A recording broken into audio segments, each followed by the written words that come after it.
As we look to the future, we need to put a strong effort on reducing our deficit and reducing the national debt. This is a concern that I have had even before I was a member of Congress, and it's something that I am very committed to as a person who personally and in my business has always been very fiscally conservative. I've paid for my bills as I go forward. I've had very few loans, and I feel that you should never purchase things that you cannot afford in your personal life. So when I went to Congress, and of course we were in the middle of an economic downturn, 2009, as we know, was an extremely difficult year for the entire country and for the globe. We had to pass the American Recovery and Reinvestment Act, and economists, very well respected economists, when we passed that bill and today say that that legislation and getting that money out into the economy is actually what kept us from going into another depression.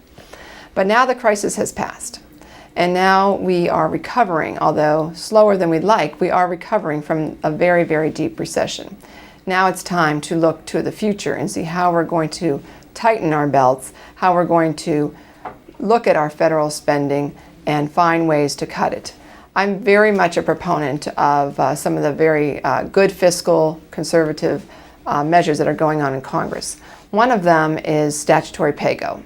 Statutory pay-go, which basically means you pay for things as you go forward. If you want a new program, it could be a very good program, but you got to find a way to pay for it. Pay-go was enforced in the 1990s in Congress.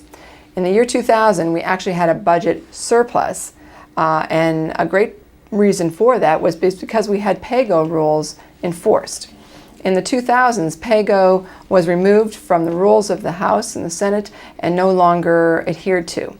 We have passed pay-go legislation in this Congress so that going forward from here on out, if you want to start a new program, if you want to find, if you want more money you have to spend, you've got to find a way to pay for it. You've got to find some source of money to do that. But that's only one piece of this. We have many other initiatives that we need to look at. One of them is the Fiscal Commission that the President has convened. This Fiscal Commission will come out in December, having looked at the entire federal spending and revenue and give recommendations for how we need to go forward. And there are going to be a lot of tough decisions that have to be made, I'm sure, from the recommendations that will come out of this commission.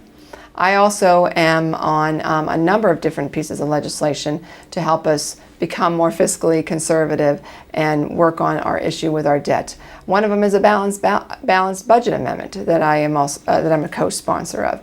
Another piece of legislation actually requires all of the federal departments to look at all their programs, to give a report to Congress to show us how that particular program is benefiting the taxpayer.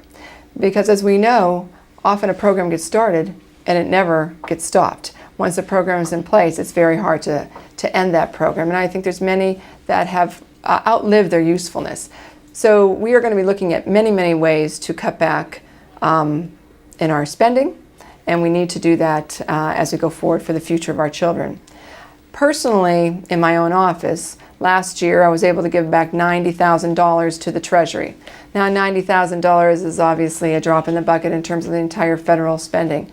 But if every office did that, of the 435 members of the House and the 100 members of the Senate, we would start to make a difference. And that's just one little piece. We all need to do our part. And so whether you're a federal legislator or whether you're a citizen, I think we all need to do our part to come together and work on what I think is a huge national security issue, and certainly a huge issue for the future success and growth of our country.